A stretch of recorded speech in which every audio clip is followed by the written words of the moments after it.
Thank you for your ruthlessness, Michelle. You're like such a great, gentle... We should make you the president of Columbia University. In Michelle's repressive society, it's going to look very different out there, everywhere, not just Columbia. From New York Times Opinion, I'm Michelle Cottle. I'm Ross Douthat. And I'm Lydia Polgreen. And this is Matter of Opinion.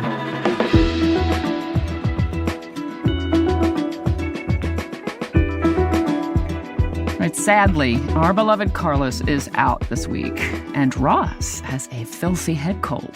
Nevertheless, we will press on. And this just means that Lydia and I will have to talk extra, which should be exciting, because today I want to talk about the college protests that are taking place across the country. The situation has gotten quite political on and off campus, and it's getting increasingly contentious. So I want to get everyone's thoughts on what the lasting effect of these campus protests is going to be for academic institutions and more broadly, just for our politics. But to kick us off, I want to get down into the weeds on the campuses. And Lydia, you spent a lot of time reporting on the protests at Columbia last week. So you want to tell us what you saw? Yeah, I have sort of an unusual vantage point on this whole situation. I just happened to be at Columbia 2 weeks ago. I was speaking at a class the day that the president of Columbia, Manoush Shafik, decided to call in the NYPD. I saw the encampment. It was a bunch of kids hanging out, chanting various slogans, none of which seemed particularly outre to me, but I, was sort of stunned to see an hour later that they had decided to bring in the NYPD. And those same arrested students I caught up with a few hours later because I live a block from police headquarters, which is where they take protesters and process them and then kind of release them. So I've had a chance to spend quite a bit of time and do a fair bit of reporting and then return to Columbia campus. And, it's clear that there is a really, really, really strong and motivated movement out there for people who are really, really upset about what's happening in Gaza and want their universities and institutions to listen to their demands for various things like divesting their endowments, changing other policies. And, I think a lot of people are asking, are these protests motivated by anti-Semitism? Are they violent? I didn't see any violence. I think anti-Semitism it seems silly to try and pretend that there is absolutely none anywhere in any of these protest movements. But, these seemed like pretty peaceful, pretty chill student protests. That seems to have changed in the last 24 hours, just in the sense that both, at Columbia, where a group of students took over a very famous hall on campus, and then also around the country where there are lots and lots of other protests going on, there have been, in some cases, really violent counter-protests. So things do seem to be getting more and more hectic, and where this goes next is anybody's guess, but it seems really, really, really bad. So we've seen these college administrators who are in the middle of all this trying to figure out what to do, what role to play, and different schools are responding in different ways. Do you guys think that any of them have responded notably well? And there's silence. Well, you mean broken only by a rasp. I guess my general view of this situation is that it's sort of an extension of the problem that universities have been struggling with ever since the Hamas massacres in Israel and the war in Gaza began. There is this long tradition of left-wing student protest at most elite American universities, Columbia very much included, that over the course of the last 50 or 60 years has been sort of burnished and romanticized as a kind of essential aspect of what it means to be a politically engaged college student. So you have that view joined with the sense that I think really built up in the last 5 years on universities that when people are protesting in the name of anti-racism, anti-colonialism, a lot of the ideas that inform protesters against Israel's war in Gaza, they're sort of assumed to be right and have a lot of moral authority. And I think that universities sort of carried that assumption, for instance, throughout the George Floyd protests, that whatever rules might be broken, students were basically in the right.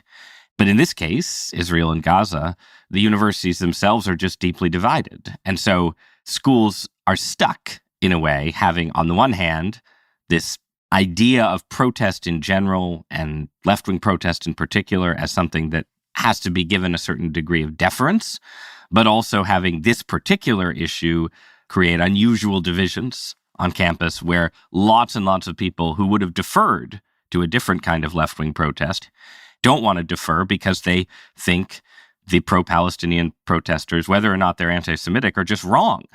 So it's a mess. Definitely it's a mess. But then there's also just like the sort of practical, tactical questions. Northwestern University took a pretty conciliatory stance, and they just negotiated with the students and then ended up disbanding the encampment after discussions. Wesleyan also decided not to, I think bring in Brown. the cup. Yeah, Brown has done it, right? Berkeley, UC Berkeley. So there are lots of schools that decided to talk their way out of this. And look, I don't like to play the game of who started it because it's truly a childish game. But the question of who escalated this, particularly in the case of Columbia, what was Manoush Shafiq thinking, calling in the NYPD? It just didn't make any sense, and it threw gas on the fire. You started to see more encampments happening in places where they weren't happening before. This whole thing kind of spreads like wildfire. And now we have a much, much, much bigger political conflagration. And I don't know, I'm not a parent, but the university, if it's in loco parentis, if you're calling the cops on your kids, you're really not doing a great job. So I guess I really struggle to understand how they have failed to de-escalate here. Well, I definitely want us to drill down into kind of what happens when these outside forces that are beyond the campus come into play. But first, I want to take a step back. Like Ross is talking about the romanticizing of protests, although it is notable that you're talking about Columbia being famous for, being the site of a lot of protests over the years. In the late 60s, when protesters took this over, they called the police in. They dragged those protesters out downstairs and arrested hundreds of people. Right. Yes. This is not like some consequence-free thing. And then later, they shot and killed 4 college students at Kent State. I don't think we look back on that and think, oh yeah, they really sorted that out. And then furthermore, I don't think we look back at any of these so-called left-wing student protests and think, oh, they were on the wrong side of things. They really shouldn't have been protesting against apartheid, or that Vietnam War, we really could have won that. I can think of some student protests that I don't think were correct. But those are the big examples, right? Yeah, I think there were real crackdowns on anti-Vietnam protests that then most people involved in higher education decided had been on the right side of history. And then when the divestment protests came around, I believe there were fewer crackdowns. These are the protests, especially in the 1980s, urging universities to divest from South Africa, which are one of the models invoked here. And then again, I think in the last 5 years or so, especially in the Trump era, especially in 2020, there's just been an assumption that the protesters are the voice of conscience and so on. But that landscape has shifted. And the example of these outside forces is part of it, right? That politicians in Washington, D.C. have sort of woken up to the fact that, the baseline here is that these universities are incredibly rich. They're like huge, corporate entities that manage a huge hedge fund and also teach some classes, right? And don't forget the real estate also has a huge real estate portfolio. And the real estate manages a real estate portfolio, absolutely. right? Yeah. And politicians, especially Republican politicians, but not only them, have sort of woken up to the fact that when there are protests on these campuses that their constituents don't like, in fact, these really rich institutions get a lot of money and tax breaks from the federal government and are therefore political. Congress does not stand fully outside the modern university. It's in there in its own way. So again, it's a mess. I'm just going to end every statement I make with, it's a mess. It's definitely a mess. But I also think that one of the questions that I've been asking is, what exactly is a university now? Last night I was at a dinner with a group of professors from NYU and Columbia, and these are professors who are sort of long tenured, and they were asking this question and saying, there was a time when it felt as though professors and students were the heart of the university, and the decisions and the conversations and the debates that happened there were the ones that mattered. And the thing that I think is just so striking about this situation is that this seems to be a conversation that's happening almost outside of the university. It was notable to me that the president of Columbia sent a letter to the NYPD requesting them to come in, but repeatedly professors and students at Columbia said, our campus is being raided, and we have not received any email or any kind of communication from the administration of the university.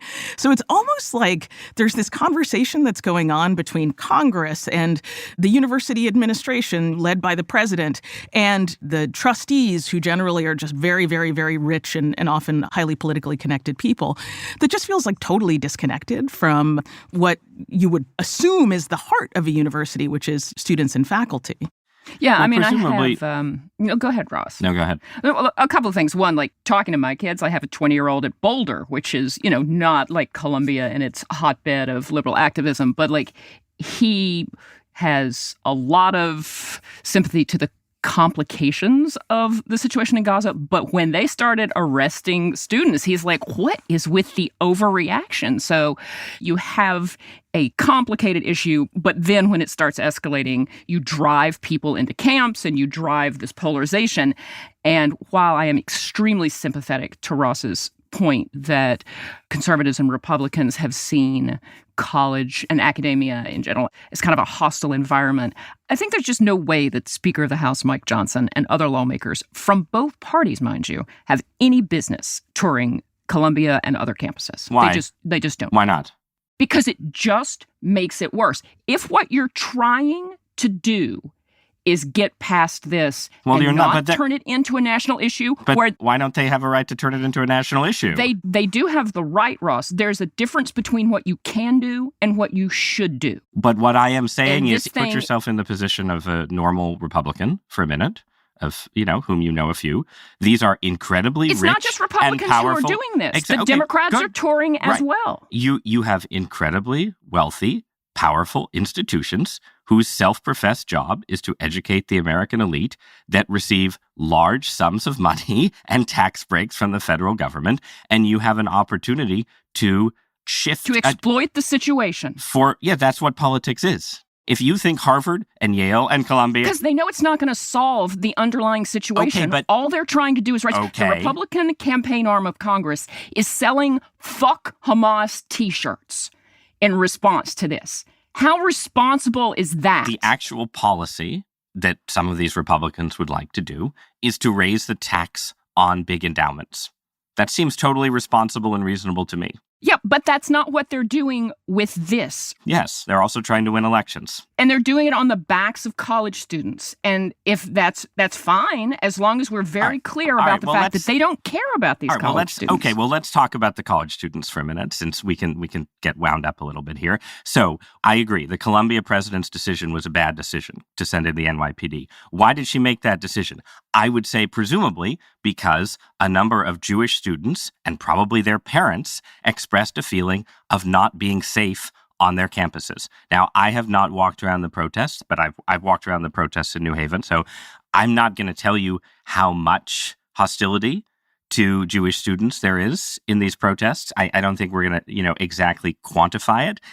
There certainly is some hostility to Jewish students. In that context, those students are also stakeholders in the university, and that is the explanation for why universities are taking these actions. Well, hang on a second. I mean, I did go and speak to a number of Jewish students who are inside the encampment, and I just want to say, I'm not Jewish. None of us here are Jewish.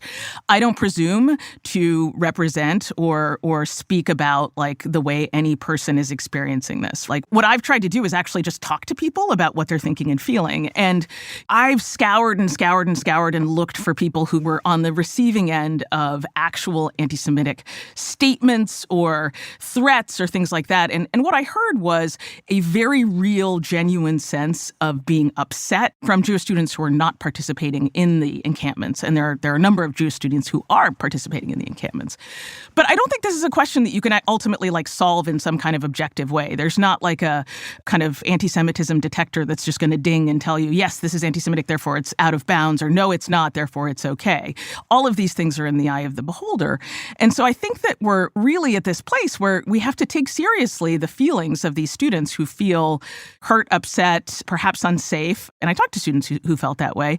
But I think that we also have to take that feeling seriously in the context of many students who have very, very strong feelings about what's going on in Gaza, and also Muslim students, Arab students, Palestinian students who feel like they've had targets on their backs since October 7th. So there are a lot of feelings to be managed in this situation, and there's a lot of people feeling threatened. So again, I want to say this is an example of the point I'm making, which is that, yes, it turns out that the world is very complicated, but colleges have been making decisions for many years on the basis of the idea that if a group of students expresses a sense of threat, grievance, a feeling of being oppressed, that you defer to them. And so now colleges are in a position where you have converging and conflicting arguments along those lines. And it's just the system that colleges have put in place doesn't know how to manage that. That's one point. A second point, again, I have not reported on the Columbia encampments. I have, however, been teaching classes at Yale for the last 2 semesters. So I have had a lot of contact with students, including Jewish students at Yale, after October 7th. And we don't even have to debate anti-Semitism versus non-anti-Semitism. We can just say that in the aftermath of October 7th, on elite college campuses, there were expressions of support for and solidarity with the actions of Hamas that killed a lot of Jews. I think that that is a reasonable general situation in which Jewish students could feel threatened in a way that goes beyond the normal level of sort of threat discourse on these campuses. Now, are protesters at Columbia wearing T-shirts with hang gliders on them? Like, or in what numbers, are Absolutely sort of not. invocations of solidarity? How often does someone say "Glory to our martyrs"? Like, Never heard it once. Never heard I it agree. once. Well, let's agree then that we're not going to quantify this. However, we do have, for instance, the example of Kamani James, who's one of the student leaders. I'm not going to say he's the only student leader. One of the student leaders at Columbia University's encampment, who has said a lot of things about Zionists and their right to life. Vile. And compared them, vile things, right? And if you imagined a world where this was a pro-Trump encampment and there was videos circulating of leaders doing sort of QAnon stuff, and the Kamani James stuff is like left-wing QAnon level stuff, talking about how we're going to purge the deep state and put everybody to death and so on. No one on the left would be talking about how, there's a lot of conflicting claims of victimization. Like, no, people would be apeshit about that. And again, the reason part of the university is freaked out and part of it is freaked out in the other direction is that this is an issue that doesn't just fall into the usual left-right divisions. It's an intra-liberal argument, and universities don't know how to deal with it. Maybe. First of all, I think there's just been absolute and universal condemnation of this college student who said these terrible things. I have not seen anyone in a position of authority sit up to defend him. But, it is interesting. I mean, like when I was reporting out the column that I wrote about Columbia, I went back and looked at some of the things that were said on the Columbia campus when American young people were dying by their thousands in Vietnam. These were chants that were quoted in the Columbia Spectator. One side's right, one side's wrong. We're on the side of the Viet Cong. Save Hanoi, lose Saigon, victory to the Viet Cong. I mean, that's a good example of how many anti-Vietnam protesters were not on the correct side. No, of course, right? They were not on the correct side. It was because it was bad that the Viet Cong won, right? No, but do we agree on that? No, was it good or bad that the Viet Cong won? That's not the point. My point is, stop. It was bad. But what I will say is that from 1968 till the end of the war, 38,000 American soldiers died in Vietnam. Countless people in Cambodia and Vietnam and Laos died as well. And we were fighting a pointless, unwinnable war that the Pentagon knew was pointless and unwinnable at that point. Our public officials were lying to us about it. I just really, really feel like I understand the motivations of the students here, even if some of their tactics, and I personally am repelled by some of their tactics, are gross. We'll be right back.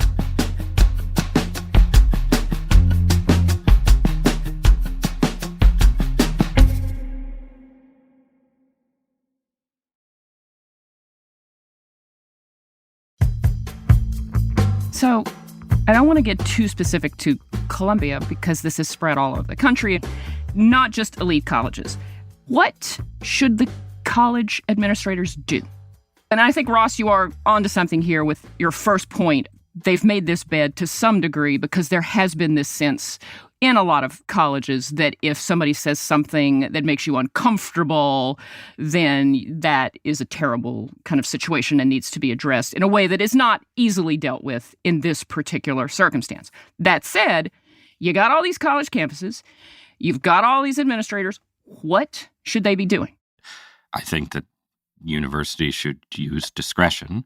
There's a big difference between an encampment that creates hassles and inconvenience and the takeover of a building. And I'm okay with what, as far as we can tell, what Columbia did with the building takeover, sending in the police to take the students out. I'm fine with that. I don't think it was a good idea to send the police into the initial encampment. So that's where I would draw the line. And then obviously, like when your encampment is inside a library or something, right, then I'm not sure. But I think there's a difference between occupying public space in a sort of problematic way and taking over buildings, which is a more violent kind of act, especially the way it actually went down. It is reasonable for universities to have a policy that allows protests and says, if you break university rules at a certain point while protesting, we will use physical restraint to prevent you from breaking those rules. All right, Lydia, what about you? Yeah, I mean, look, again, I come back to this question of what is a university, right? A university is a place, where you send not quite fully formed young people to essentially learn stuff and grow up, right? They're very delicate ecosystems and they're essentially communities. And we're all Gen Xers, right? So we had, a different experience of what it was to be in the university than I think what we have now. And I mean, look, I would agree with Ross that this sort of, I don't know, maybe I'm mischaracterizing, but this kind of hegemonic, university administration, like vampire squid that is attached to a giant hedge fund and these real estate holdings, that is fundamentally, I think, a corruption of what these communities should be, and part of the problem of why we're having these kinds of disconnects, right? Like, this is why I invoke the idea of calling the cops on your kids, because I don't get the sense that, and again, I keep speaking about Columbia because that's the one that I know best because I've spent the most time there and I'm also an alumnus of the journalism school there. But I just don't get the sense that the administration of Columbia is thinking about this as a kind of organic community as opposed to a legally structured corporation. In a family, there's give and take, right? There's a sense of compromise and discussion. And so I think the question that I would ask is how do we get our institutions of higher learning back to being those kinds of communities and not being these kind of weird bureaucratic quasi-corporate, very much influenced by politics places. And this is the point of convergence, where we just need, once the Republicans defund the universities, then they can return to the kind of organic, scholarly activist communities that Lydia wants them to be. There it's we unity. go. We've come unity. up with Only Speaker Mike Johnson can save the modern university. Can bring us together. But this brings us back to the point of whatever's happening with these protests, whatever happens once all these dorms shut down for the summer and all these kids go off to their jobs or internships or whatever, this is going to be echoing in the political realm, especially during this campaign year. We've already seen Donald Trump come out and say, are these kids going to be treated like the January 6th protesters? This is not going away on a big P political level. So what's the best case scenario you guys see for this going forward versus really what's going to happen, which we all know is going to be really ugly and divisive? Well, the wonderful thing about the academic year is it has these built-in kind of pressure release valves. There are breaks, kids go home. So in terms of what happens to the students, I mean, one of the things that's really striking to me is how scared these students are of facial recognition, of being essentially doxxed and their entire futures being essentially foreclosed by being identified and put on the side of a van driven around New York City. And I think you're starting to see... Because some of them want to join the vampire squid. Yes, because Ross, they're college kids, right? I mean, of course. They're confused. one can have a conscience and also want to, like, you know, be part of the world, right? Like, these are not either or. And I guess that's my point. Absolutely. Is that these are young people who are like, we believe that this is a just cause, but we also believe that we're living in this insanely polarized time. And, like, you know, Bill Ackman might tweet out a picture of my face and, like, ruin my life. And we didn't have to deal with that when we were in college, right? Like, there was no Twitter, there was no Bill Ackman.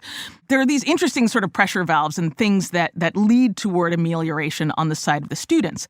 I think the problem is that politically, it's in the interest of politicians to stop that from happening. They don't want this to go away. This is wonderful. They want to keep the pressure up. They want everybody to be all riled up about this issue. Well, the Biden administration wants it to go away. They want it to go away. Yes, it's true. So part of the reason the whole situation is a big deal is because it divides the liberal upper class against itself. If it's just Republicans shouting about college students and the college students aren't doing that much, I don't think that's a huge problem for the Democrats. The problem for the Democrats is when the story is the left has turned against Joe Biden. And that's a problem on both ends. It's a problem where the left might actually turn against Joe Biden and he might lose votes. And it's also a problem because right now Joe Biden needs to convince a bunch of moderate to conservative Americans to vote for him instead of Trump. And the situation isn't helping with that. Well, a primary rule of politics is you latch on to any issue that divides your opposition and unites your own party. And this is a classic one. I mean, Republicans have no split within them over this issue. And so they except for Tucker Carlson. Fair. And Candace Owens. Well, I mean, they have their own anti-Semitism problems. So, there is a Israel critical, if you will, right. But I agree, it is not especially well represented. From an electoral standpoint, if Tucker decides he wants to run for the presidency, we can have this discussion. All right, we're going to leave it there. And when we come back, we're going to get hot and cold.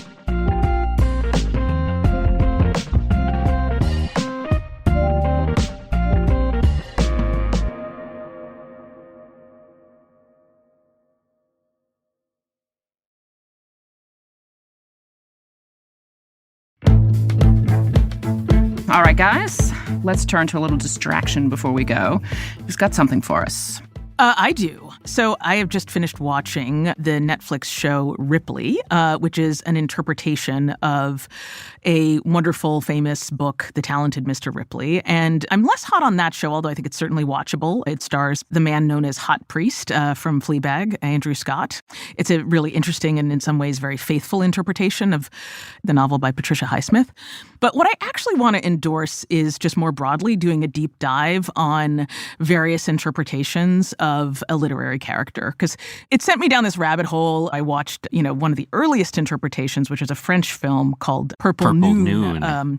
Yes. which starred a much, much, much too handsome and charismatic Alain Delon as Ripley. Didn't quite work. But anyway, the thing that I'm endorsing is do a deep dive on some literary character or work that has been interpreted many times over and just think about it. I'm really enjoying that. I've watched a couple of those, and the Andrew Scott interpretation of the character is not resonating with me. I don't think he's quite ingratiating enough or kind of appealing enough. Now, it's also beautiful. It's like done in black and white, and it is so gorgeous. We talked about the black and white kind of reimaginings with Jamel in the last episode, and I think it's completely gorgeous. But I'm totally with you, and there are potentially so many good options out there for digging into. Ross, do you have a favorite Ripley? I love the Jude Law, Matt Damon, Gwyneth Paltrow version. But so I have the opposite thing where I'm hesitant to watch the new one because I'm obviously I respect black and white, but I'm like, how can you lose the Italian color, right? The gorgeousness of Italy is so essential to Jude Law on a boat. The gorgeousness of Jude Law. And the blue of Jude Law's eyes. I mean, I have no shame in saying that Jude Law is incredibly gorgeous in the 1999 Talented Mr. Ripley. But you get sort of that where you're like, my wife loves the John Wayne version of True Grit.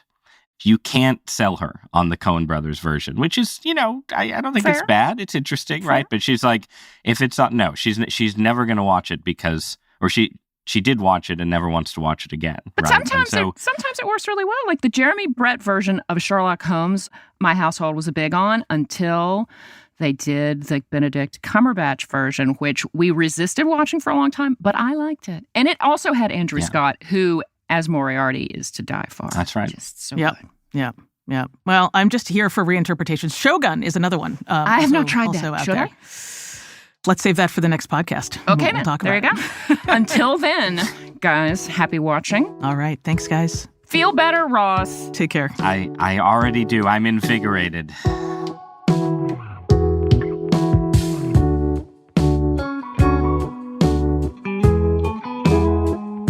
Thanks for joining us today.